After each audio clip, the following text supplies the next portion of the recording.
De volta com o Jornal Integração e aqui comigo o Dr. Anderson Rodrigues, ele que é sócio proprietário do Anderson Rodrigues Advogados Associados e vem hoje ao nosso jornal falar sobre contratos imobiliários, já que nessa época do ano é comum haver reajustes ou pessoas mudando de casa, mudando de imóveis também para comércios, né? Então é muito legal a gente saber sobre isso e principalmente saber quais são as regras e o que não deve ser feito. Bom, Anderson, obrigado pela sua presença aqui no nosso jornal. E isso que eu falei, né? Agora, nesse início de ano, muita gente aí mudando de casa, querendo um lar novo, ou então trocando o seu estabelecimento para outro imóvel. Quais são as cláusulas, né? Quais são as regras que as pessoas devem se atentar? Perfeito, Henrique. Obrigado mais uma vez pelo convite. Um feliz 2024 para todos os telespectadores. É uma honra estar aqui novamente. Início de ano, Henrique. Todas as vezes no início do ano temos vários contratos de locações sendo iniciados, sendo terminados, sendo renovados. E as partes, né, locador e locatário, devem sempre ficar atentos a algumas questões para que evite certas brigas, certas desavenças entre as partes. O início, né, o inicial, o fundamental, que se tenha um contrato, né, um contrato escrito, onde tenha uma relação de boa-fé, onde as partes coloquem nesse contrato todas as questões que envolvem essa relação locatária.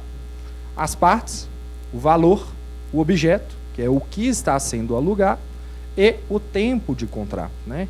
Então são questões que as partes devam ficar atentas para evitar essa possível briga e que não se deixe apenas no verbal, né? O contrato verbal, ele é um contrato que é válido, mas a eficácia não é tão eficiente. Então é melhor colocar no papel esse contrato. Agora, Anderson, o que muitas pessoas às vezes confundem nesta época é porque são vários indicadores da inflação que servem de parâmetro aí para haver ou não reajuste dos aluguéis.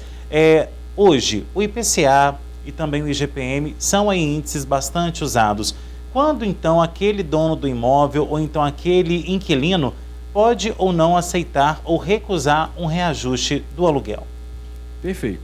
Olha, Henrique, os dois índices mais usados para a correção dos valores é de fato o IPCA e o IGPM, né?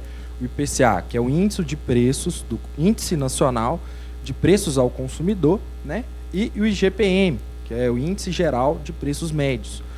O IPCA, ele é um índice que ele é feito pela federação, né, pelo Estado brasileiro, e o IGPM ele é feito pela Fundação Getúlio Vargas.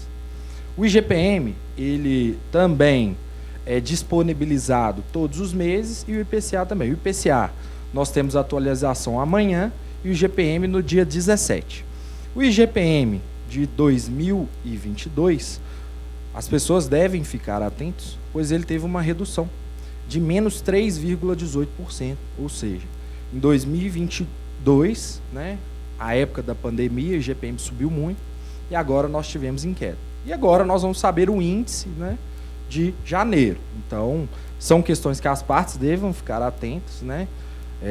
Só ela digitar no Google que ela vai conseguir ver o percentual. E em relação a negar ou não, é uma situação complicada, né? Que cabe, né, ao contratado, né, ele colocar o índice que ele quer usar. Mas sempre recomendamos que haja um bom senso, uma boa conversa entre as partes, para que eles estabeleçam um contrato tranquilo, longe, né, de brigas, de intrigas, para que as partes caminhem nessa relação locatária sem nenhuma desavença. Agora, justamente isso, né? O contrato também, na hora de ser assinado, ele tem que ser lido antes e, sobretudo, interpretado, né, Anderson? Porque o que a gente mais vê são contratos, às vezes, que as pessoas assinam, não vê ali as cláusulas, não vê de quanto em quanto tempo o locador vai aumentar aquele aluguel, e aí quando aquilo ali se torna realidade, acaba levando um susto. Então, muito pode ser evitado aí, muita amolação pode ser evitada, se a pessoa, por exemplo, lê o contrato e, se tiver alguma coisa discordando, sentar com o locador e pedir para reajustar, né? Perfeito, Henrique.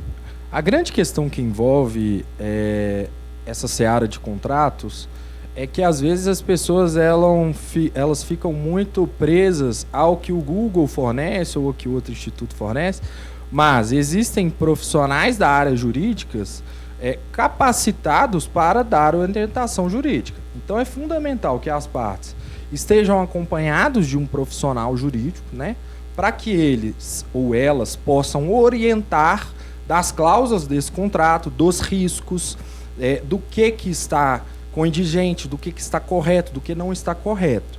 Então, um contrato válido e acompanhado de um advogado e que tenha uma cláusula de boa-fé, ele tem uma eficácia e validade jurídica muito maior do que um contrato que não tem acompanhamento de um profissional jurídico. Bom, e por falar nesse acompanhamento profissional, é ideal buscar advogados que sejam, né, dessa área imobiliária para que as pessoas possam tirar dúvidas e, sobretudo, evitar situações constrangedoras, né?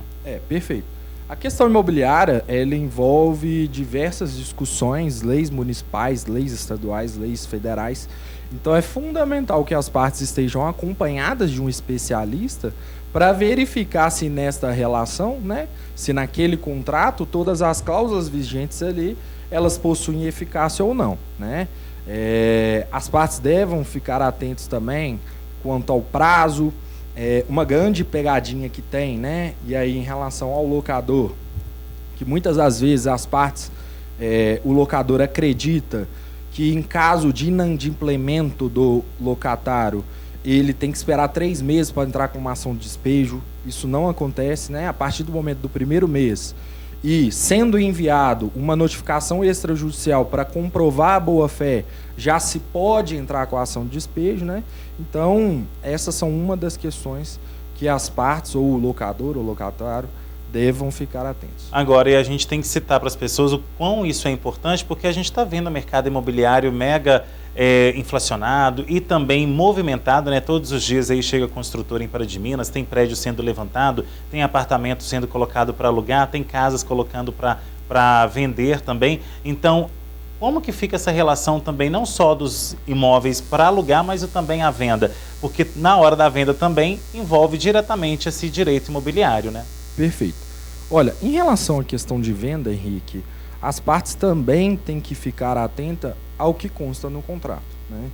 Por isso que é fundamental que a parte que quer comprar um imóvel, ela certifique o que tem previsão naquele contrato. Pois muitas das vezes um contrato de compra e venda de um imóvel, ele é cercado de pegadinhas. E, às vezes, né, na entrega do imóvel, você vai ver, não foi entregue aquilo que foi prometido para você há 2 anos, 3 anos antes, porque construção demora. Então é fundamental que se tenha um contrato bem redigido, com cláusulas, né, especializadas, de modo a proteger e dar segurança jurídica às partes. Agora, aquela pessoa que tiver algum tipo de dúvida, como que ela pode fazer para acessar você e seu escritório? Perfeito, Henrique. Aquelas pessoas, né, que tenham dúvidas nessa seara do direito imobiliário, do direito condominial, pode entrar em contato pelo nosso escritório, né, no telefone 379-9182-0080 ou pelo e-mail contato@aradvs.com.br. Ok, então Anderson, obrigado pela sua participação e volte mais vezes. Eu que agradeço, Henrique, agradeço aos telespectadores. Mais uma vez, é uma honra estar aqui. Um feliz 2024 para nós. Para nós. Bom, e o Jornal Integração faz um breve intervalo. Daqui a pouquinho tem mais informações para você. Até já.